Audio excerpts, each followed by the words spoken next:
This is the iPhone 16 Plus, and this is the iPhone 16 Pro Max, and I've been excited to do this comparison of the two biggest iPhones in the lineup for 2024.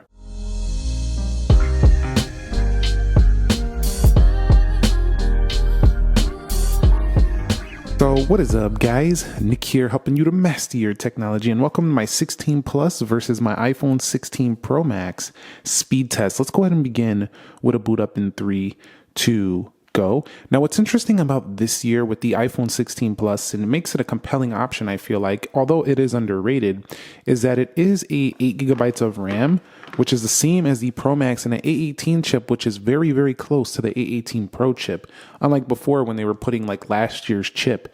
And the reason I say it's underrated is because it has a lot of good hardware, but the 60 hertz is really where people don't get excited for this phone. And it makes sense because of the price, but the other hardware is nearly similar to the iPhone 16 Pro. So these are two really compelling options this year between these. You've seen that the iPhone 16 Plus did turn on faster than the 16 Pro Max. Okay, so when it comes to Face ID, with the iPhone 16 Plus, one tap and you could just look, or you can just raise to wake the phone.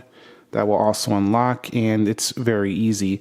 Also, did you know that the camera control can actually operate as a lower button placement for unlocking the screen? That's a pretty neat thing that we haven't seen before, but if you double click it, it's gonna go into the camera, obviously. But you can click that one time to use that as a button. So if you didn't like reaching all the way up here, you can do that. And it's going to be housed, Face ID is going to be housed in Dynamic Island. So if you're coming from an older 14 Plus or even maybe a 12 Pro Max, you're not going Pro this year, you'll still get the Dynamic Island Face ID. So that's quite nice. The Plus still operates about the same as the 16 Pro Max, but you'll notice that 16 Pro Max does have always on display. That's a feature you don't get on the iPhone 16 Plus, but unlocking it is about the same. And also with the camera control button, you can also just unlock the screen like that as well. So there's multiple ways to take a picture this year, multiple ways to unlock the phone as well on these two products. So for this video, we're on iOS 18.0.1, which just came out yesterday. It was a good update for touch responsive issues and some security fixes. So definitely, and I found that I'm getting higher benchmarks already. Right, so here we are on the general software section where we showcase the speed of the operating system. Do you see anything different? Can you actually make out the 120 hertz when swiping on screens? I can see it a little bit, but it's not anything substantial on the main home screens for everyday usage. Honestly, I was setting up the Plus, and after about 30 minutes or so of using it, I was not even thinking about 120 hertz. And that's not to say I don't want it on the Plus, as I've been complaining about that for a while, that Apple needs to put it there. But I'm just saying, I don't think it's a deal breaker for the average user. It's just something that I think should just be there because the whole competition has it already. Even on some cheap phones, way cheaper phones than this have a 120 hertz panel. So everything is closed out for both phones. Let's go ahead and begin the app test with Calendar.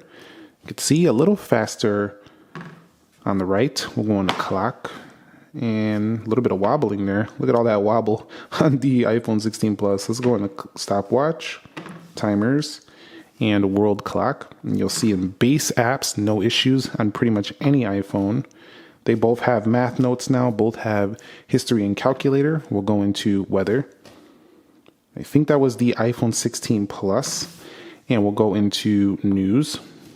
And that's going to be on the right. Oh, we were loading the today section.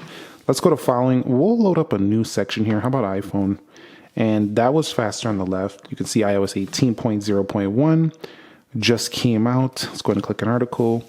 Once in, both large and beautiful displays for consuming content, but scrolling through, you'll notice that the 60 hertz tends to bounce a little bit choppier versus this remains a little smoother. So when you are doom scrolling, which I don't recommend doing that often, or you are social media scrolling, definitely this iPhone 16 Pro Max is going to be a bit quicker.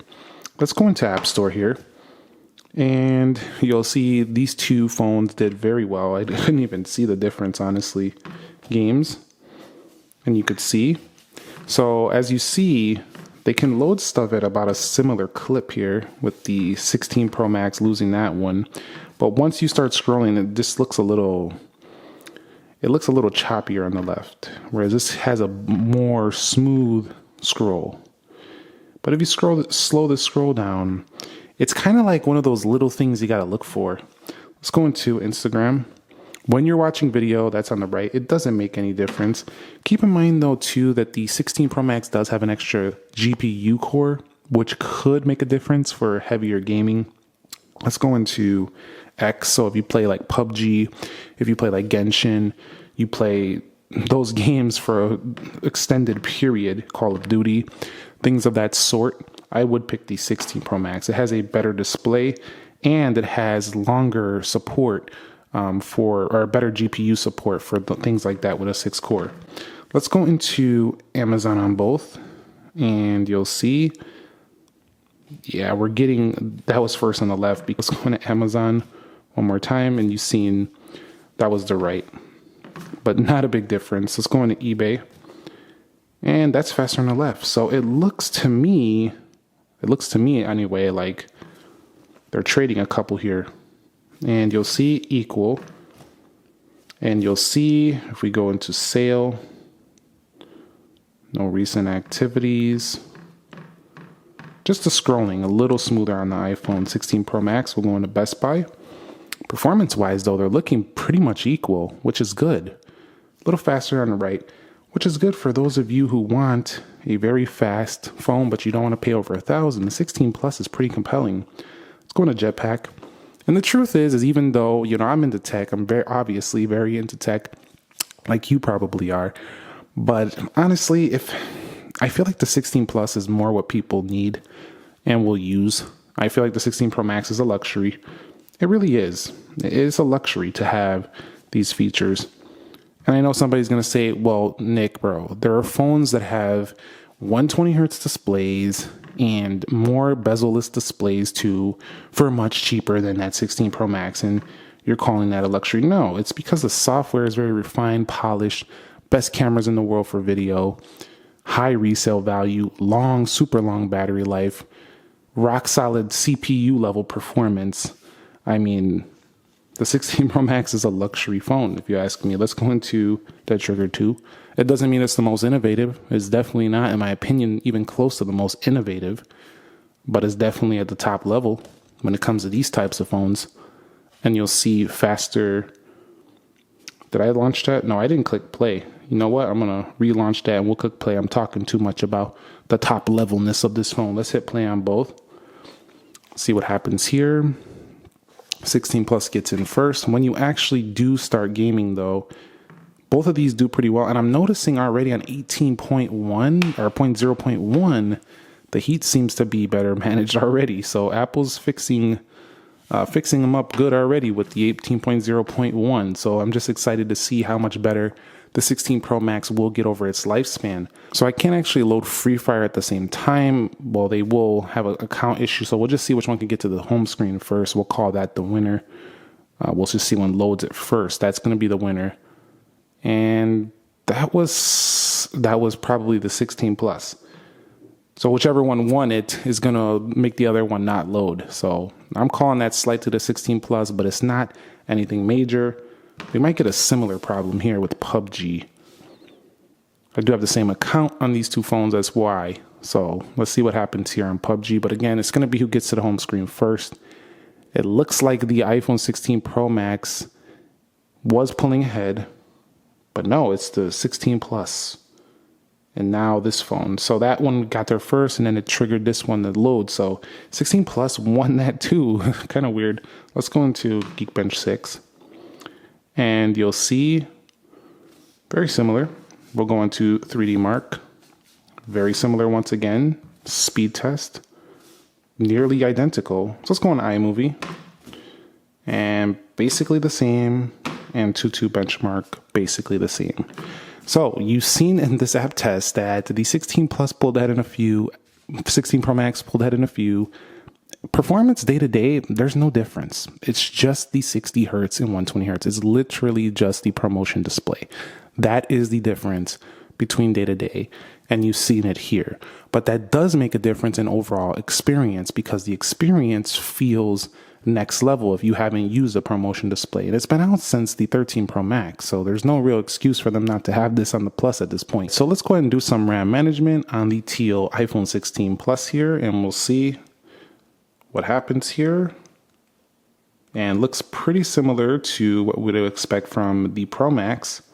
What I love is that this has 8 gigs of RAM, because that gives the 16 baseline much longer longevity, which is huge because you pay huge prices for these phones, even the base ones.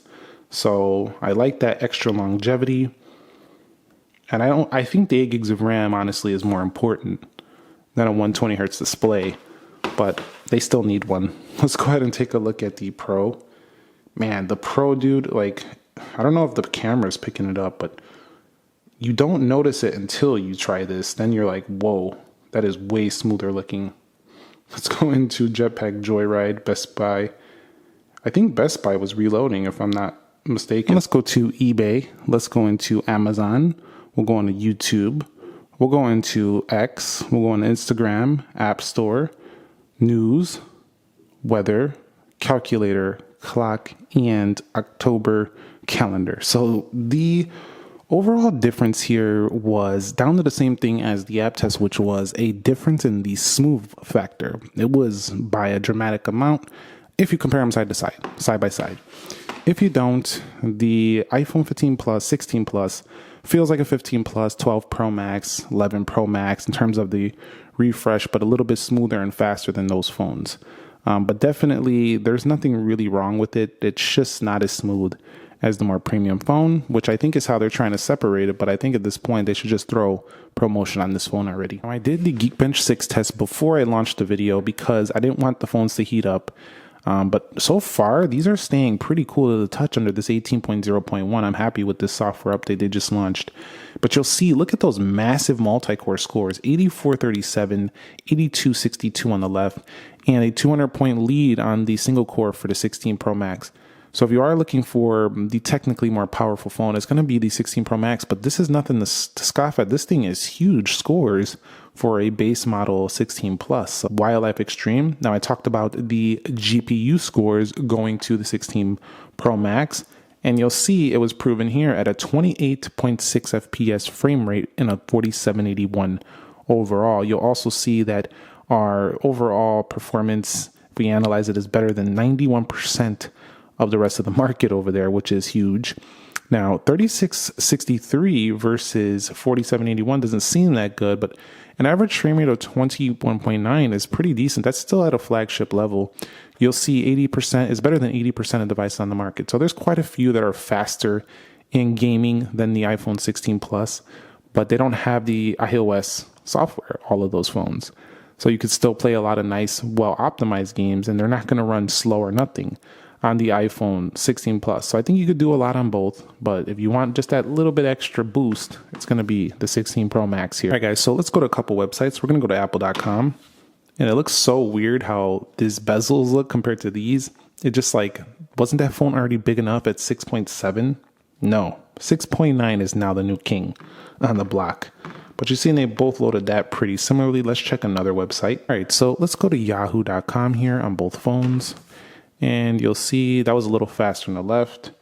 Again, scrolling, not drastically different, but you'll definitely notice it just a smidge. On some of these heavier ad-based websites, even the 16 Pro Max don't look smooth, super smooth all the time because all those ads popping up. But it's still smoother than the 16 Plus. And also, when you are watching video, you don't really notice that too much. But when you are scrolling throughout the OS, especially like in social media apps, it looks smoother pretty well on the iPhone 16 Pro Max. When editing video, these are both A18 chipsets. They're going to do very good and very smooth performance in this area as well. So if you do want to make effects and things of that sort, nothing is going to give you any massive issues on either of these, especially in these Apple-based applications. You'll be able to split clips very easily. And the speed on this is going to be, when rendering, pretty similar on both. All right, so let's go ahead and test that. We'll hit save video on both, and we'll see which one can export this video faster.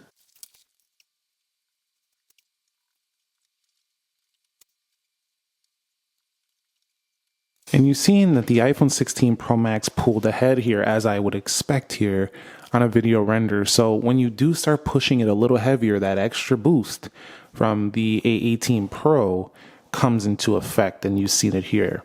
So 16 Pro Max is, again, the phone I'm going to pick for this heavier niche type stuff, which I don't think most users are doing. But if you are going to do it, that's where you're going to see the shining. So at the end of the day, the iPhone 16 Plus is right on the edge. It's approaching that territory of pro level performance. It actually already is. If we're being honest, we look at some of the phones from a couple of years ago, the iPhone 16 Plus is pro level performance already. So still very compelling, but I think a lot of people who are into tech, and that's why you'll see in my comments, you'll see a lot of people saying, I'm not touching that phone with 60 hertz, because most of the people that watch the channel are into tech, so they know the difference. But the average person, even if they know the difference, they might not even care. So I'll do a full comparison between these two to help you decide which is going to be the better one for you. Thumbs up if you like this, subscribe if you haven't already, and I'll catch you on the next episode. Have a good weekend. Take care. Be sure to be well, and peace.